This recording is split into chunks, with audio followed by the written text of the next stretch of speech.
What's up, everyone? Welcome into the All 22 NFL podcast, the official podcast of the All 22 fantasy football platform. It's the only platform with full 53-man rosters, including offensive linemen, where you get to choose personnel packages and have access to PFF grading and advanced stats to make decisions each week.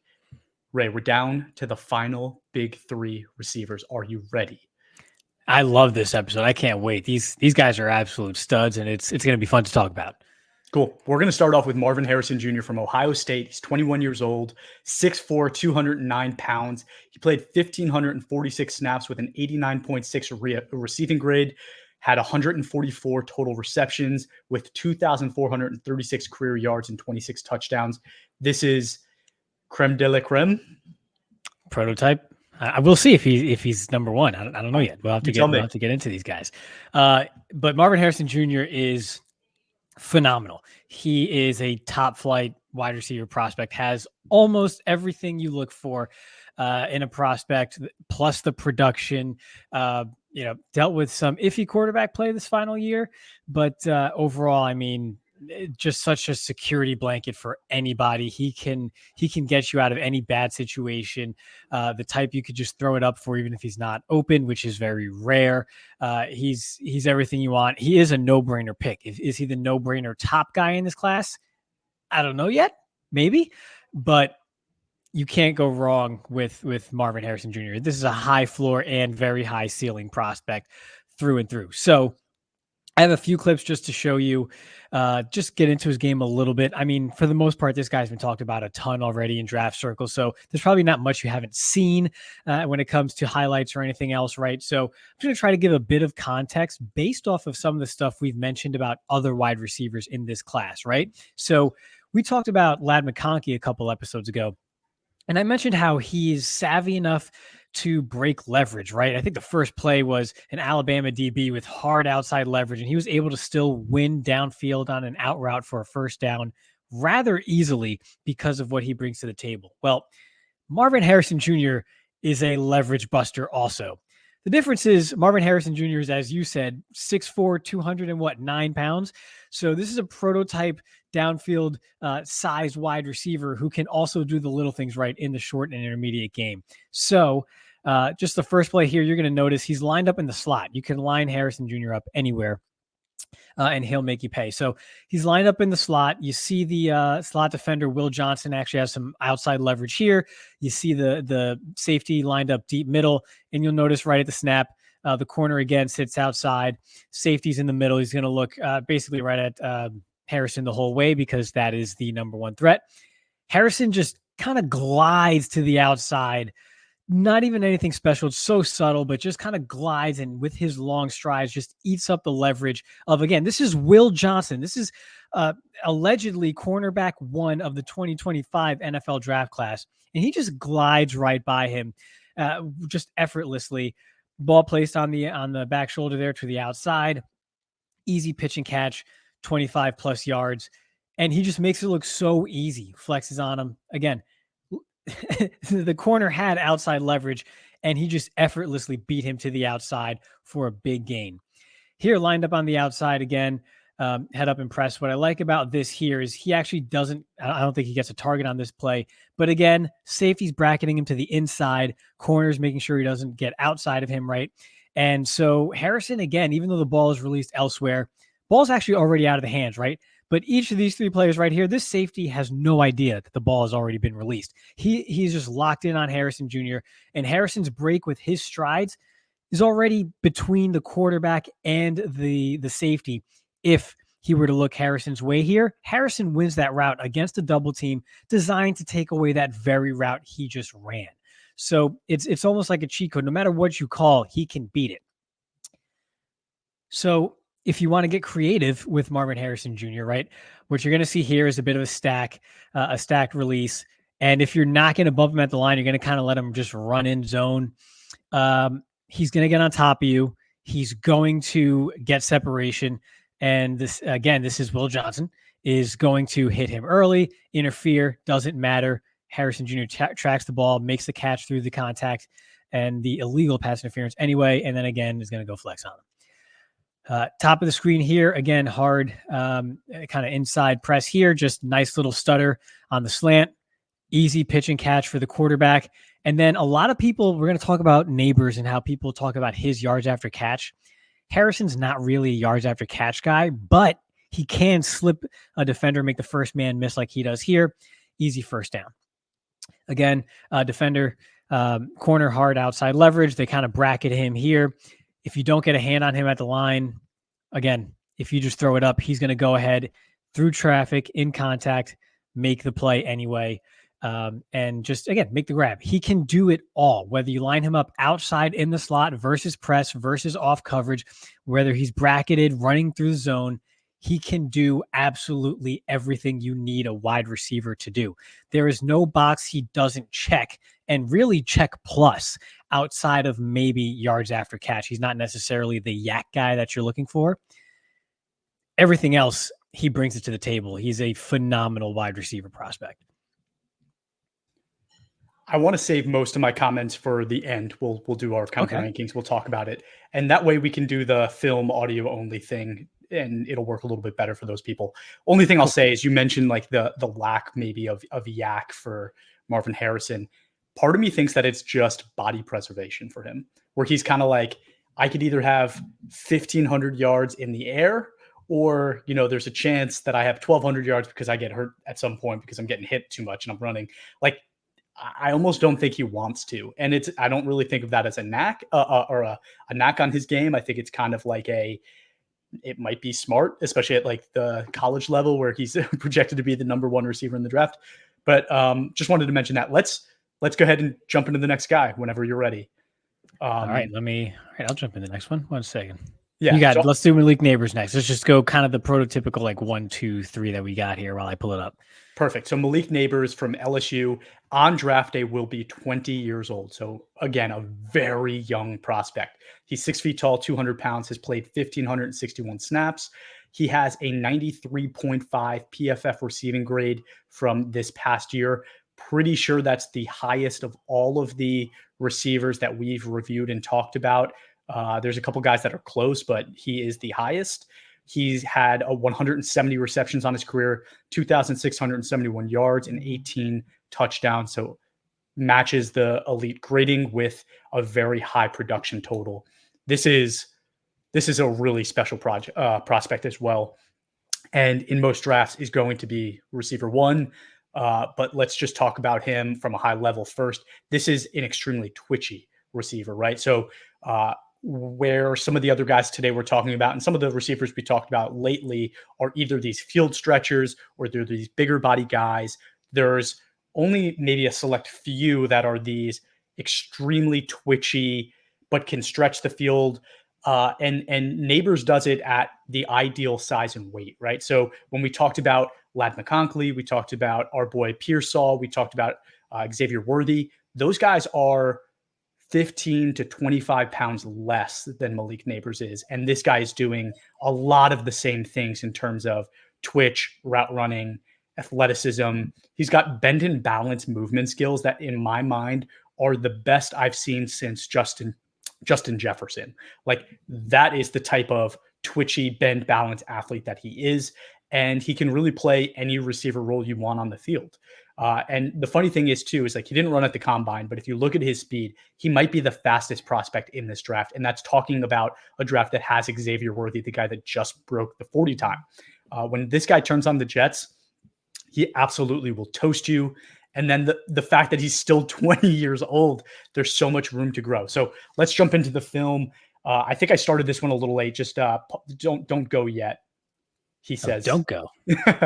Yeah, sorry about that. As I go. So he was running that deep post on the outside. Again, the tape started a little late, but that's him.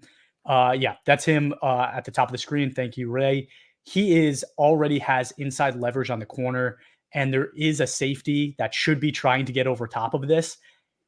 Just watch how much separation. When I talked about the speed that he has with the twitch, watch how much separation he ends up with when he catches this ball.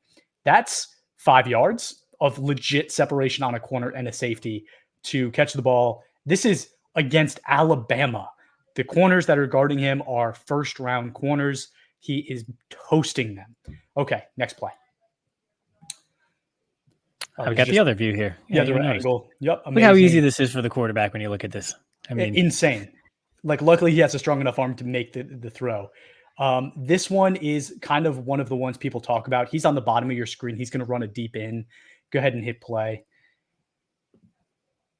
So he's going to run this deep in, and he just finds space so well. He slips behind the safety coming down and just stays there for the quarterback to be kind of this emergency blanket for him.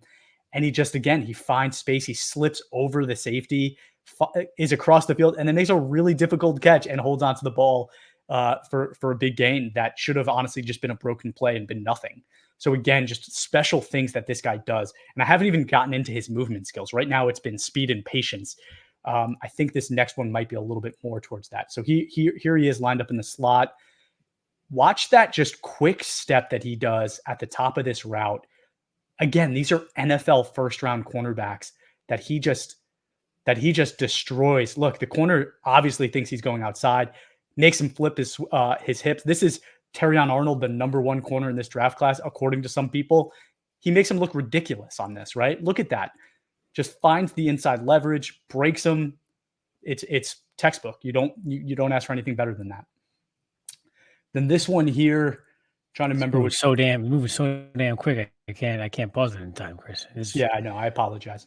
This is just one play that I wanted to show because he breaks the defender down so easily. But if you missed it, not the end of the world. We could keep going.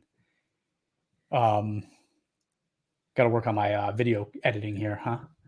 This one is okay. So a pretty special play. He's lined up in the slot. Yeah. He takes the DB deep, and he's fighting between a corner, the sideline, and the safety. Jaden Daniels makes an incredible throw on this play, but also just the concentration and strength for a speed bendy receiver to come down with his catch. They called it a catch. He did get his feet in bounds. Watch this down the sideline right there. Corner, sideline, safety's coming to kill you. This dude stays in there and makes an amazing catch, right? First down, goal line, you're going to score, right? So I've said a lot. This is a very exciting player for me because I think that there are very few players in any draft that meet that kind of all-around skill set that you're looking for. They have the size that you're looking for. They meet that criteria. They have the speed you're looking for. They meet that criteria. They have the production you're looking for. They meet that criteria, right? All of the other guys we talked about, Worthy, Brian Thomas, Adonai Mitchell, Ladd, they all have pieces. Malik Nabers, Marvin Harrison, Odunze, they have all of it. Yeah, it's a special group at the top.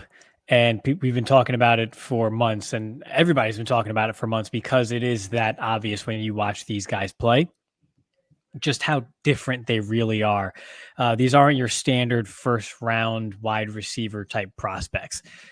They bring that little extra to the table, right? Even in their own way and style of play. So it's not that they're extra because they're all just prototype size and speed and production. It's more than that. It is the movement skills. It is the ad lib, the feel for the game. And that kind of continues on with this next guy who is kind of a prototype size receiver in Odunze. If you want to rattle that off while I pull up his clips here, and we can kind of go right into it. I do. Odunze from Washington. This was the number one receiver for Michael Penix Jr., 21 years old. Again, another young guy, 6'3", 212 pounds. So he is the biggest of the receivers in terms of weight. He's played 1,889 snaps, 88.1 PFF receiving grade from this past season. He has 190 career receptions, and then 2,900 career yards. That's the best of this group. Total touchdowns is 24. And I think that's about all I need to talk about there. The production speaks for itself. We talked about the Washington offense. We already looked at Jalen Polk a bit earlier this week too. So let's jump right in. You mentioned, again, prototype size. And similar to what we mentioned with Michael Penix, what you see is what you get with Odunze. So he's going to line up at the top of your screen here, just one-on-one with the corner here. Penix sees that. It's a free play. He's actually just going to let it fly. And Odunze is just going to track the ball beautifully. You notice too the subtleties in his game, because we talked about it's not just the prototype with these receivers. He does not show hands until here. There's nothing for the corner to play through. As a corner, you're taught if your back is to the ball, you want to play through the hands and get the ball out that way, right, and break up the pass. Odunze doesn't show his hands until the ball has already arrived, right? So there's nothing for the corner to work with there. So it's the subtleties that make him such an elite downfield threat at wide receiver, not just that he's big and fast and can get on top of you. It's so much more than that. And this play is just one example to where you don't have a ton of separation, and yet he can still beat you with the little things in his game and provide chunk plays for the offense. So again, here, he's going to line up stacked. You're going to see he's at the top of, or at the bottom of your screen here, at the top of that stack. And he's going to work the middle of the field here. Break to the inside. It's a very well-designed play, but he's going to make a catch over the middle here. That's actually a very good hands catch for another first down. Just wanted to show that because it's not always just straight line speed.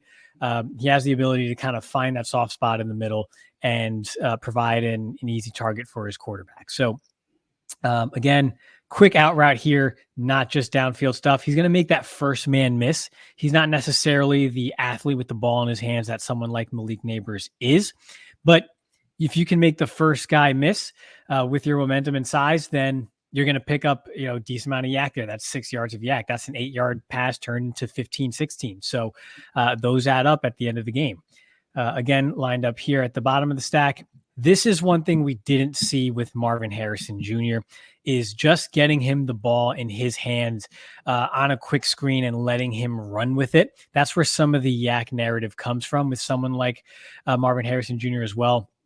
Rome Odunze, I mean, no one's going to, mistake him for Xavier Worthy with the ball in his hands. But again, can catch a quick slip screen, get upfield, 10 yards, easy pitch and catch for the first down. And then these last two plays, I'm just going to let run because this is just who Rome Odunze is. Again, tight coverage at the bottom of your screen. He's just going to go up and get the ball. It's not just when he's even with the defender or when he's behind him. Even if the defender's on top of his route, he will go up and make a play. This is fantastic coverage, and it just doesn't matter because he goes up for the ball. He is the aggressor and can maintain the catch through contact. Touchdown. I mean, it's unfair. It really is just unfair. And then again here, I believe this is actually a game winner. Tight coverage again. Boom, touchdown. So this is just what he does.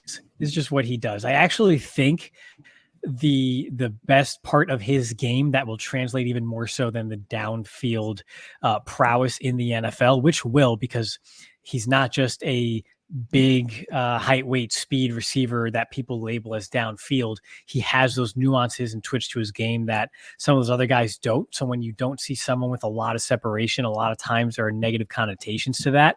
That's not necessarily the case with Rome Odunze. He has that extra twitch to his game that separates him from some of those other guys that get labeled as not great separators and people worry about how they translate. He has more to his game, like we kind of showed here, that allow him to translate. But in the red zone, I think that shines through the most, right? Because it's not about, hey, just get behind someone and burn them with deep speed. It's all the body control, the late hands, the strength through the catch and through contact that he brings to the table that will separate him from the top of the top NFL receivers in the red zone. This could be one of the best red zone threats in the game for years because of how he plays. So again, to round out the top three, just another phenomenal prospect here, and three guys that are really different from a lot of the players that we've seen come into the league the last couple of draft classes. Absolutely. And my notes on him, my biggest note on him was he plays like he's a man amongst boys. Like, this is a guy that just physically is so superior than the players that he was playing against that I almost need to see him against NFL players to really know what he is, because he's too talented. He's too big. But the thing that I think really separates him from other receivers is just because he's big, just because he's fast and talented, doesn't mean he doesn't take the time to work on the little things. I thought he had one of the best hip breakdowns on his routes of any prospect in this draft. Malik Nabers, Marvin Harrison, probably a little bit better. But for a guy that's 212, 219 pounds, whatever he was, that's a huge tool to have in your tool belt. And, it just shows me that like this is a guy that's not going to rely on one thing to be great. And there is a player in the NFL that it really reminds me of. And I guess now that we're finished, we should start doing the rankings. But it's Michael Evans. Like Michael Evans, if you looked at Michael Evans' game and I asked you, what is his elite trait? I'm not sure you could really tell me. Like you might say he's really good at this, he's really good at this, he's really good at this, but are any of his traits truly elite? I kind of feel the same way about Rome Odunze, where I don't know if there's one thing that defines him. He's big, he's strong, he's fast, he's great in the end zone, he's great at the catch point, but it's really the fact that he works on all of those things and his route running and his hip breakdown and his hands that make him potentially the most productive receiver in this draft class. Yeah, and that's the separator. That's what separates him from the others. And despite all that praise, because of how good the other guys are, he's still wide receiver 3 in this class. So I don't know if that was a formal welcome to the audio only people. No, let's do it. Let's do it. So welcome into the audio only people joining our podcast. Thank you for tuning in. We do have the first half of this episode up on YouTube. You could go watch that to see the film breakdowns of the top potentially 3 receivers in this draft class. Now we are going to go into rankings, talk a little bit about these receivers in total, right? We can even talk about some of the guys from the past episodes to truly rank them, because I don't know if we've really done that. And to be honest with you, I think doing this exercise changed my mind on some of these players. So I'm excited to do that. And I think we should probably start at the bottom of our rankings instead of the top, just to work backwards. And we could do that quickly since we've already had these conversations. But I have 5 tiers of receivers in this draft class, just in the receivers that we've reviewed. So tier 5 for me was Keon Coleman at 12, Troy Franklin at 11, and Xavier Legette at 10. To me, those are prospects with some crazy elite traits, but some pretty big flaws as well. Maybe some lack in production in guys like Coleman and Legette. Franklin, 6'3", 175 pounds. He's got this deep speed, but there might be limits to what else he can do in the NFL. So to me, that's kind of the tier 5 where they're going to be more niche players in the NFL if they are successful. But I don't see them being these all-around highly, highly productive players. I think Legette of that group can become that, and that's why I have him slightly above the others at 10. I like that. So I actually did the top 8. So, okay. So I might have to add lib 9 and 10, but if I were to start with 8, actually, it's tough because there's a bit of there's a glitch here. There's a glitch in the system, in the matrix, in that I actually took a look at Jalen McMillan in my free time. I wanted to study him before we moved on to some other positions. Dude might be top 8. He might be above a lot of the guys that we talked about earlier this week. So I'm not sure how much you want to talk about that, but he can do everything. He's just not elite at anything, but damn, he's really good. So I think he's actually my 8. To just put that out there. So someone we actually don't even have clips up on YouTube or have really formally discussed in the audio versions of the podcast. But McMillan, another Washington receiver in that trio, just does everything well and complements what guys like Odunze brought to the table just effortlessly. And it almost makes me wonder what he could do in a more featured role if he wasn't in the shadow of someone like Rome Odunze, because everything that was asked of him, he did and did very well. So a little bit of a sidebar there with let's just say McMillan at 8, followed by Ricky Pearsall at 7, and then McConkey at my wide receiver 6 before getting into the top 5. So that's my 8 through 6. McMillan, Pearsall, and then McConkey at 6. And all those 3 are top, to me, 40 players. Of course, my dog starts howling right as you're doing that. So apologies, but we're really close. It's funny you say that. So McMillan, I did not have in. I did like him. And when I rated his traits after watching his film, there was nothing that I had as below average. I had average for most things. Then I had a couple small things that is as above average in terms of like his quickness, route running. I thought he was good in that regard. But since I did my tier 5, my tier 4 at 9 was Burton. At 8 was Brian Thomas Jr. So that one's a little bit of a curveball. I know a lot of people like him. I'm definitely down on Brian Thomas Jr. My 7 was the same as yours, Ricky Pearsall. My 6 was the same as yours, Ladd McConkey. And the reason I think that we are both so high on Pearsall and McConkey is those two guys can be extremely productive receivers in the NFL because they don't just have this Hunter Renfrow game that I talked about where I watched McConkey at first and I said, is he just a Hunter Renfrow? Because he's that plus a little bit bigger, plus extremely athletic and can be that high target, high drop off kind of guy with excelling at his route running. Those guys can do all of those things. So for them to be 7 and 6 above Brian Thomas Jr. for me and Burton kind of says a lot of how high I think of them. I had one more guy in my tier 4. So that's again, Burton, Brian Thomas, Pearsall, McConkey. And then at 5, my number 5 was Adonai Mitchell. So Adonai Mitchell to me leads that group because he has the elite traits you look for in a receiver 1, which some of those other guys don't have. Most of those other guys don't have. He showed me that he has movement skills of a number 1 receiver that most of those receivers don't have. And then on top of that, I think he has the wherewithal and the work ethic that can become better, right? I saw him with his route running, his breaking on routes, his ins and outs. Like he has very special movement skills. And to me, that's so promising. I had to have it over McConkey and Pearsall, although those guys just really are special to me. Yep. Yeah. So I actually can't. So there's a few things wrong with me today. I'm a coward, number 1, as we're about to get into, and 2, I can't count because my top 8 is actually 9, and we'll get to why in a minute.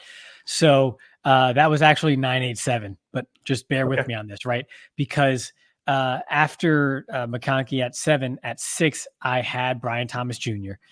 And then at 5, I had Adonai Mitchell, and that's a tier break right there. So those two are just in their own tier. The reason Thomas is in that same tier with Mitchell is not just the size comparisons and speed or whatever else. It's because I'm scared to miss on a guy like Brian Thomas because, like I mentioned in the previous episode, you pass on that and prototype size meets prototype speed with prototype athleticism, and that guy becomes a hit. He could be a superstar. And you pass on that, that just spells bad things for you, right? So it's tough because I ranked him above guys like McConkey and Pearsall that I like more than him. I like them more than him, but I'm scared to miss on Brian Thomas because of what he brings to the table, because his tools are unique. Mitchell, you kind of hit on the head. One thing I want to note, it refers back to the clip that you showed of Nabers finding space when he runs that over route over the middle and then kind of just cuts up field in the safety's blind spot to find space. Mitchell had that same exact play, actually also against Alabama. So either that's a film thing, their coaches compared notes, or again, it just goes back to that feel of the game that those guys both have. So that's my next tier. It's just a 2 receiver tier in Mitchell and Thomas together. I'm more comfortable with Mitchell, but boy, I'm scared of not picking Thomas. Yeah. And the only reason I had Thomas behind McConkey and Pearsall is because I'm very, very confident that they're going to be I'm not a coward for 1. And 2, those guys are going to be extremely productive no matter where they go. Thomas, on the other hand, I see a lot of the deep stuff on film. He won so easily down the field. I didn't see him running routes like almost ever. And to me, that tells me that there's a chance he can, right? I don't want to knock him for not being able to do it, but he didn't show me it. So I'm going to have him a little lower. My tier 3 is what kind of differentiates, I think, my tiers from others. I have Worthy at 4 and I have Rome at 3 in tier 3 together. So I have Rome outside of that top group of guys with a guy like Worthy, because to me, those are the 2 most productive receivers in this entire draft. I think they both have extremely special skill sets, probably in exact opposite directions, right? But they don't have everything. Like Odunze, to me, doesn't have the twitch. Like he's quick and he has movement skills, but he doesn't have the twitch that, to me, in today's NFL is probably the most important thing to win by. Like Tank Dell won solely on twitch this past year, right? And was a great rookie receiver. Like you can win solely on that. There's a lot of big receivers that fail because they can't do those things, right? I don't think that's Rome. I think Rome is going to be successful. I have him as my third receiver in this very special draft, but I think he isn't complete in that he has everything, right? Worthy, I talked about how much I loved him the other day. He has the other, he's so twitchy, right? But he's 176 pounds, but he's productive and he's not afraid to run you over. Like, to me, that's so special that he's willing to go into your chest. I watched 5 or 6 highlights the other day where it's just him running into dude's chest to get the first down or get into the end zone. That's special. Like, that is so special. That's a tier of its own. I don't think it's a knock on Rome at all to pair him with Worthy. In my mind, that's a compliment. Those two guys are very special.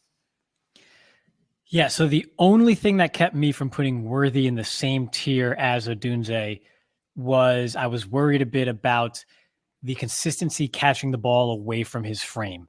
When he has to reach out for the pass, it can be hit and miss. And that's the only thing, because that's a knock on dependability in certain aspects of the game. So Xavier Worthy is in tier 3 all on his own.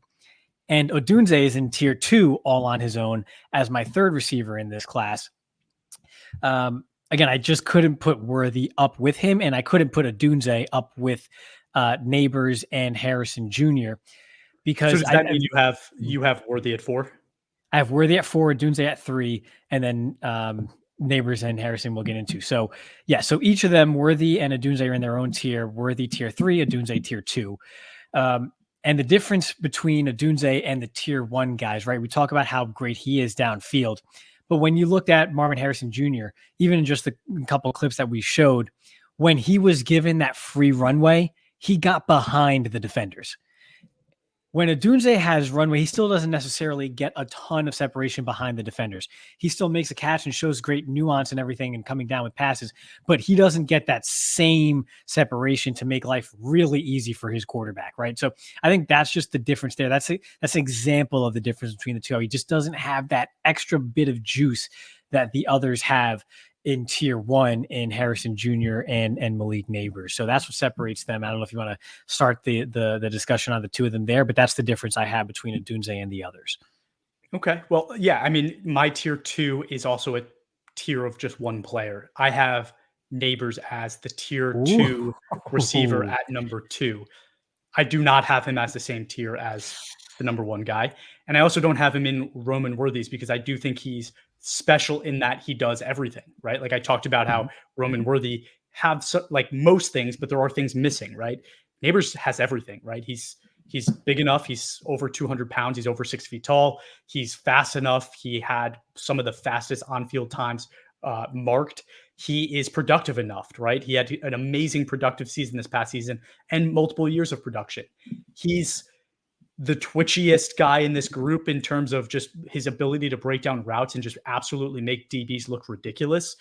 And doing that against Alabama number 1 pick DBs is special, right? Like, to me, that puts him in a tier of his own above Rome.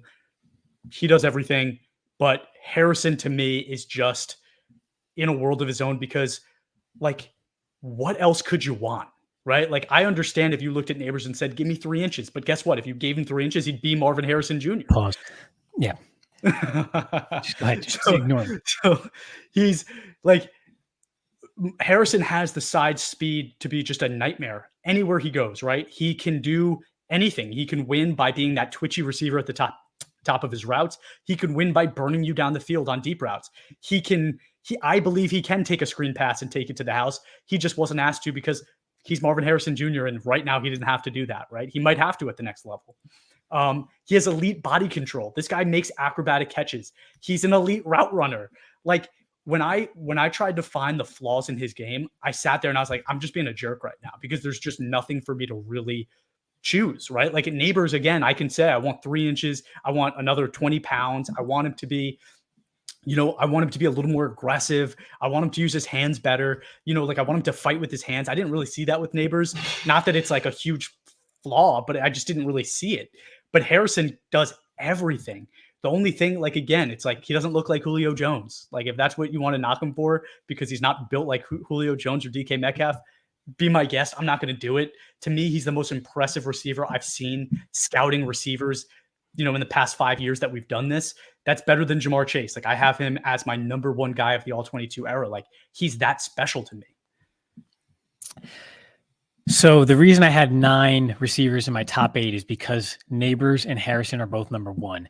And the reason why they're both number 1 is because I even if Harrison can take a screen pass and get you 15 yards of yak or take one to the house, whatever, right?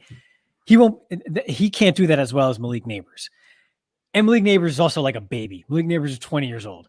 So in today's NFL, that skill set is becoming more and more important with each passing year with the way these offenses operate and getting the ball out quickly in space, running to space, and letting your athletes make things happen. Malik Nabers is tailor-made for that. Every time I fall in love with Malik Nabers and consider that aspect of today's NFL, I go ahead and I watch Marvin Harrison Jr. again, and then I go, what are you thinking? You can't possibly not have this guy as number 1. So it's a back and forth, like just volley each and every time. It's like, well, do you want DeAndre Hopkins or do you want like CeeDee Lamb? It's a back and forth at the very top, and I still can't decide which one. I know I have to at some point make number 1 and number 2, but they're both in that top tier for me. I just can't decide yet.